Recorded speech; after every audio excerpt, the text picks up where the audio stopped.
नमस्कार दोस्तों, इस वीडियो में एरोटेरिया वार्षिकांक 2022 का करंट अफेयर डिस्कस करेंगे। ये आपके करंट अफेयर का जो एक सीरीज चल रहा था उसमें प्रैक्टिस सेट नंबर 14 है। इसका पहले 13 प्रैक्टिस सेट अपलोड हो चुके हैं। जो उसे नहीं देखे जाके देख लीजिएगा, प्लेलिस्ट में वीडियो आपको मिल जाएगा। और इस वीडियो में मात्र 50 क्वेश्चन को कवर किया जाएगा, तो आप सभी लोग वीडियो को ध्यान से देखिएगा। और जब तक Telegram group Telegram group join कर सकते हैं, जिसका लिंक आपको डिस्क्रिप्शन में दिया गया है। तो आइए देखते हैं पहला क्वेश्चन।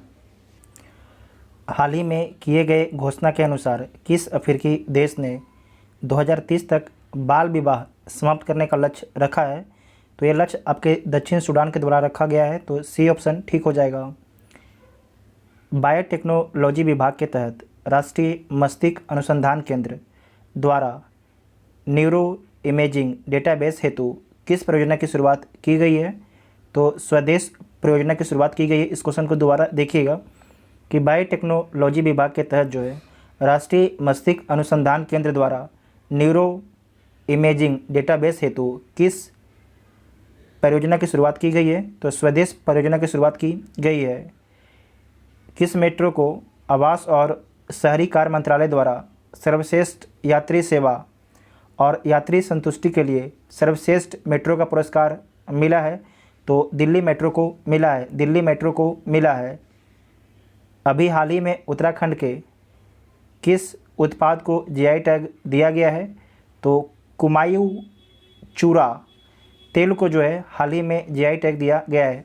कुमायूं चूरा तेल को।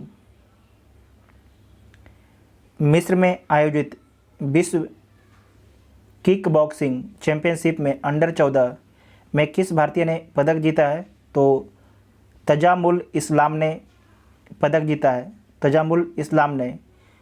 इस क्वेश्चन को दोबारा देखिएगा कि मिस्र में आयोजित विश्व किक बॉक्सिंग चैंपियनशिप में अंडर 14 में किस भारतीय ने पदक जीता है? तो तजामुल इस्लाम ने जीता है। निम्नलिखित में से किस मंत्रालय द्वारा संभव जागरूकता कार्यक्रम की शुरुआत की गई है? तो एमएसएमई मंत्रालय के द्वारा। एमएसएमई मंत्रालय के द्वारा। एमएसएमई मंत्रालय के द्वारा। किस देश ने अपना पहला स्वदेशी रूप से विकसित रॉकेट नूरी का सफल परीक्षण किया है? तो किसके द्वारा किया गया है?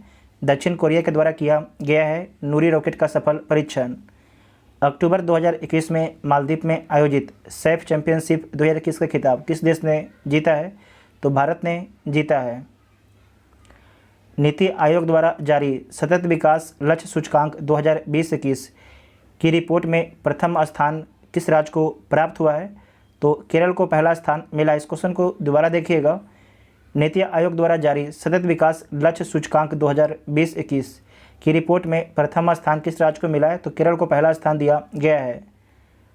भारत का पहला राज्य जो एथेनॉल प्रोडक्शन प्रमोशन पॉलिसी 2021 को अपनाने की घोषणा की है, तो किसके द्वारा घोषणा किया गया है? तो बिहार के द्वारा घोषणा किया गया है। इस क्वेश्चन को दोबारा देखिएगा। भारत का पहला राज्य जो एथेनॉल प्रोडक्शन प्रमोशन पॉलिसी 2021 को अपनाने की घोषणा किसके द्वारा किया गया है? तो बिहार राज्य के द्वारा किया गया है। भारत की पहली हरित ऊर्जा अभिसरण परियोजना किस राज्य में स्थापित की जाएगी? तो गोवा में स्थापित की जाएगी भारत की पहली हरित ऊर्जा अभिसरण परियोजना। 28 जुलाई 2021 को विश्व भर में मनाए गए विश्व हेपेटाइटिस दिवस का थीम क्या था? तो इसका थीम था hepatitis can not wait. Hepatitis can not wait. तो सी ऑप्शन ठीक हो जाएगा। किस शहर में 3 दिवसीय राष्ट्र रक्षा समर्पण पर्व 2021 का आयोजन किया गया, जिसका उद्घाटन रक्षा मंत्री राजनाथ सिंह के द्वारा किया गया?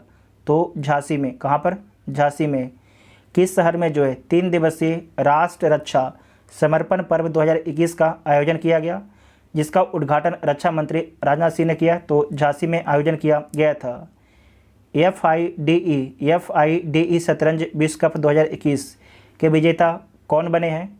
तो जैन क्रिस्टोफ डूडा बने हैं।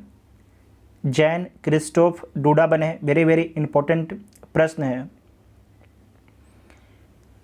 अभी हाल ही में प्रकाशित पुस्तक तियानमेन स्क्वायर के लेखक कौन है? तो इसके लेखक हैं विजय केशव गोखले। जो तियानमेन स्क्वायर कहाँ पर है? तो चीन में स्थित है। और जो बुक है इसका लेखक कौन है? तो विजय केशव गोखले इसके लेखक हैं। कांस फिल्म फेस्टिवल में सर्वश्रेष्ठ डॉक्यूमेंट्री हेतु गोल्डन आई पुरस्कार के विजेता कौन है? तो पायल कपाड़िया हैं। पायल कपाड़िया हैं। इंस्टाग्राम पर 150 मिलियन फॉलोअर्स पूरे करने वाले पहले भारतीय और पहले एशियाई कौन बने हैं? तो विराट कोहली बने हैं। कौन बने हैं? विराट कोहली बने हैं। जापान में आयोजित टोक्यो ओलंपिक 2021 के समापन समारोह में भारत के ध्वजवाहक कौन थे?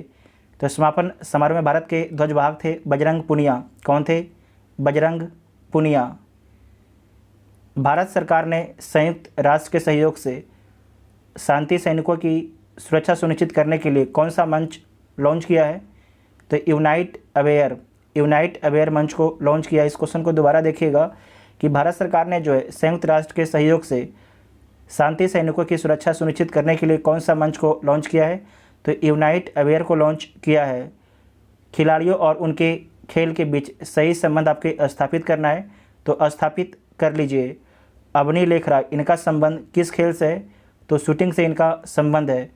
सुमित अंतिल, इनका संबंध किससे है? तो जो सुमित अंतिल है इनका संबंध है जैवलिन थ्रो से। कृष्णा नायर, इनका संबंध बैडमिंटन से है। शरद कुमार ऊंची कूद से इनका संबंध है। तो ए इसका राइट आंसर हो जाएगा। टोक्यो ओलंपिक 2021 में कांस्य पदक विजेता भारतीय हॉकी टीम मेंस के कोच कौन थे?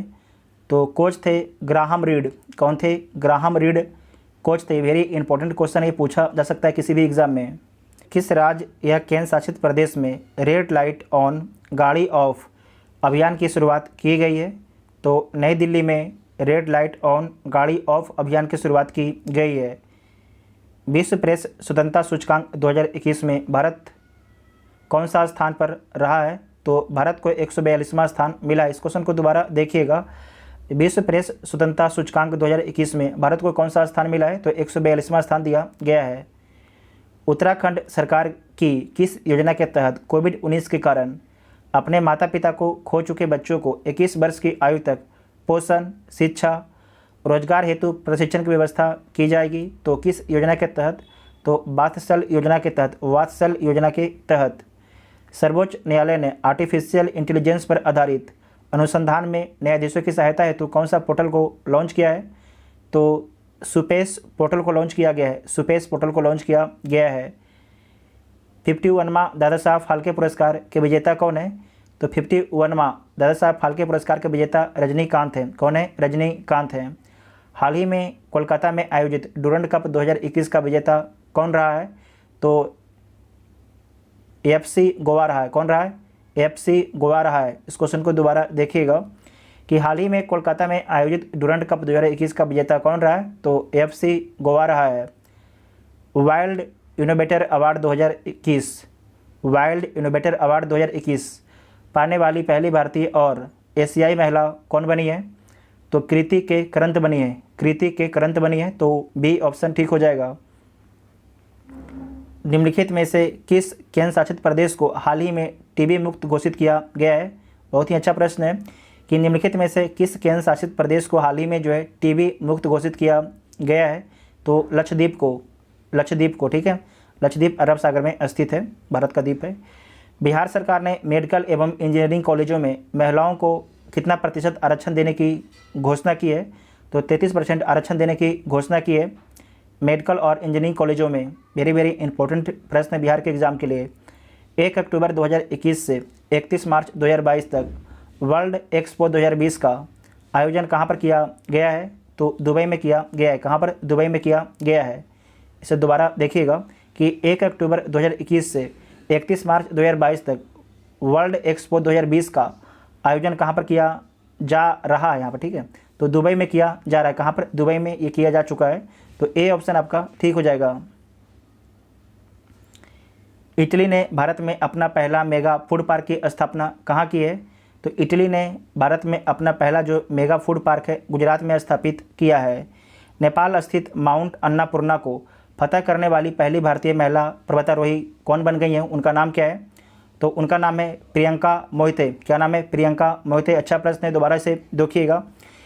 नेपाल स्थित माउंट अन्नापूर्णा को फतह करने वाली पहली भारतीय महिला पर्वतारोही कौन बन गई हैं? तो प्रियंका मोहिते बन गई हैं। अंतर्राष्ट्रीय खगोल संघ में शामिल होने वाले पहले भारतीय कौन बने हैं? तो दोरजे आंगचुक बने हैं। क्यूएस एशिया यूनिवर्सिटी रैंकिंग 2022 के संबंध में कौन सा कथन आपके सत्य है? तो देख लीजिए कौन सा कथन आपके सत्य है, सारे कथन को पढ़ लीजिए। इस रैंकिंग में राष्ट्रीय विश्वविद्यालय सिंगापुर को पहला स्थान मिला है, तो सही बात है। आईआईटी मुंबई को 42वां स्थान मिला है, ये भी ठीक है। 7 भारतीय विश्वविद्यालयों को शीर्ष 100 में जगह मिली है, तो ये भी ठीक है। तो सारे इसके जो कथन आपके सही है, तो डी इसका राइट आंसर हो जाएगा। देश का पहला वातानुकूलित रेलवे टर्मिनल बेंगलुरु में बनाया गया है, इसका नाम किसके नाम पर रखा गया है? तो इसका नाम जो है एम विश्वेश्वरैया के नाम पर रखा गया है। एम विश्वेश्वरैया के नाम पर रखा गया है। ब्रिटेन द्वारा वर्चुअल रूप से आयोजित 47वां G7 शिखर सम्मेलन का थीम क्या है? तो थीम है बिल्डिंग बैक बेटर। इस क्वेश्चन को दोबारा देखिएगा कि ब्रिटेन द्वारा वर्चुअल रूप से आयोजित 47वां G7 शिखर सम्मेलन का थीम क्या था? तो बिल्डिंग बैक बेटर इसका थीम था। डेमोक्रेटिक रिपब्लिक ऑफ कांगो ने अपने देश को किस बीमारी के प्रकोप से मुक्त होने की घोषणा की है? ये घोषणा किया गया है इबोला बीमारी से मुक्त होने का। डेमोक्रेटिक रिपब्लिक ऑफ कांगो ने अपने देश को जो है किस बीमारी के प्रकोप से मुक्त होने की घोषणा की है? तो इबोला बीमारी से मुक्त होने की घोषणा की है। यूएई ने अंतरिक्ष मिशन के लिए किस महिला अंतरिक्ष यात्री के नाम की घोषणा की है? तो नौरा अल मतरोसी की। तो ए ऑप्शन आपका ठीक हो जाएगा। नेक्स्ट है ईस्ट कोस्ट रेलवे जोन द्वारा किस शहर में कचरे से ऊर्जा उत्पादन करने वाले देश के पहले सरकारी संयंत्र की स्थापना की गई है? तो भुवनेश्वर में। कहाँ पर? भुवनेश्वर में। इस क्वेश्चन को दोबारा देखिएगा कि ईस्ट कोस्ट रेलवे जोन किस शहर में कचरे से ऊर्जा उत्पादन करने वाले देश के पहले सरकारी संयंत्र की स्थापना की गई है? तो कहाँ पर? भुवनेश्वर में किया गया है। भुवनेश्वर कहाँ पर है? तो उड़ीसा में स्थित है। महात्मा गांधी की 152वीं जयंती पर 2 अक्टूबर 2021 को खादी से बना दुनिया का सबसे बड़ा राष्ट्रीय ध्वज कहाँ पर फहराया गया है? तो लद्दाख में फहराया गया है। कहाँ पर? लद्दाख में फहराया गया है। भारतीय नौसेना ने कोविड-19 महामारी से निपटने हेतु अन्य देशों से ऑक्सीजन एवं आवश्यक वस्तुओं को तेज़ी से लाने हेतु कौन सा अभियान चलाया था? कौन सा ऑपरेशन चलाया था? तो ऑपरेशन समुद्र सेतु 2 चलाया था। ध्यान रखिएगा, ऑपरेशन समुद्र सेतु 2 चलाया था। एक मत मारिएगा, 2 ध्यान रखिएगा, 2 होगा, ठीक है। ऑपरेशन समुद्र सेतु 2। ऑपरेशन देवी शक्ति अफगानिस्तान से जो हमारे नागरिक फंसे हुए थे उनको निकालने के लिए चलाया गया था विदेश मंत्रालय के द्वारा। भारतीय नौसेना ने किस पहले विध्वंसक पोत को सेवा मुक्त किया है? उसका नाम क्या है? तो उसका नाम है आईएनएस राजपूत। इस क्वेश्चन को दोबारा देखिएगा कि भारतीय नौसेना ने किस पहले विध्वंसक को सेवा मुक्त कर दिया है? तो आईएनएस राजपूत को सेवा मुक्त कर दिया है। K2 के शिखर पर पहुंचने वाला दुनिया का सबसे युवा पर्वतारोही कौन बना है? उसका नाम क्या है? तो सहरोज कासिफ। निम्नलिखित में से किसे जो है तेंजिंग नोर्गे राष्ट्रीय साहसिक पुरस्कार 2020 प्रदान किया गया है? तो किसे प्रदान किया गया है? तो प्रियंका मोहिते, जय किशन, श्रीकांत विश्वनाथन को। तो तीनों को प्रदान किया गया है, तो डी इसका राइट आंसर हो जाएगा। नेस्कॉम द्वारा किस शहर में इंटरनेट ऑफ थिंग्स और आर्टिफिशियल इंटेलिजेंस पर केंद्रित उत्कृष्ट केंद्र लॉन्च किया गया है? तो विशाखापट्टनम में लॉन्च किया गया है। अच्छा प्रश्न से दोबारा देखिएगा कि नेस्कॉम के द्वारा जो है किस शहर में इंटरनेट ऑफ थिंग्स और आर्टिफिशियल इंटेलिजेंस पर केंद्रित उत्कृष्ट केंद्र लॉन्च किया है? तो कहाँ पर लॉन्च किया है? तो विशाखापट्टनम में लॉन्च किया है। किस शहर में? विशाखापट्टनम शहर में। हरियाणा के मुख्यमंत्री मनोहर लाल खट्टर ने हिसार हवाई अड्डे का नाम बदलकर किस व्यक्ति के नाम पर रखने का घोषणा की है? किस व्यक्ति के नाम पर रखने की घोषणा की है? तो महाराजा अग्रसेन के नाम से इसे दोबारा देखिएगा कि हरियाणा के मुख्यमंत्री कौन है, मनोहर लाल खट्टर, इनके द्वारा जो है हिसार हवाई अड्डे का नाम बदलकर किस व्यक्ति के नाम पर रखने की घोषणा की है, तो महाराजा अग्रसेन के नाम पर रखने की घोषणा की है। ट्यूनीशिया की पहली महिला प्रधानमंत्री के रूप में किसे नियुक्त किया गया है, तो नजला बुदैन रोमधाने को, नजला बुदैन रोमधाने को, वेरी इंपॉर्टेंट है। 21वां शंघाई सहयोग शिखर सम्मेलन 2021 किस देश में आयोजित किया गया है, तो तजाकिस्तान में आयोजित किया गया। वेरी इंपॉर्टेंट पॉइंट है कि 21वां शंघाई सहयोग शिखर सम्मेलन 21वां शंघाई सहयोग शिखर सम्मेलन 2021 किस देश में आयोजित किया गया, तो तजाकिस्तान में। शंघाई सहयोग संगठन में कितने देश हैं, तो 9 देश हैं। और 9वां देश कौन है, तो ईरान आपके 9वां देश है। भारत के सबसे बड़े किडनी डायलिसिस अस्पताल का उद्घाटन कहाँ पर किया गया है, तो दिल्ली में किया गया है। कहाँ पर, दिल्ली में किया गया है, तो ए ऑप्शन आपका ठीक हो जाएगा। भारत सबसे अधिक कच्चा तेल किस देश से आयात करता है, तो इराक से। नोट कीजिएगा, किससे, इराक से करता है। और सेकंड पर कौन है, तो सेकंड पर आपके यूएसए है। तो 50 क्वेश्चन इस वीडियो में डिस्कस किया गया। आपको वीडियो कैसा लगा आप सभी लोग कमेंट करके जरूर बताइएगा। जो चैनल पर पहली बार आता है चैनल को सब्सक्राइब कीजिएगा, तभी आपको अगले वीडियो का नोटिफिकेशन मिलेगा। Thank you.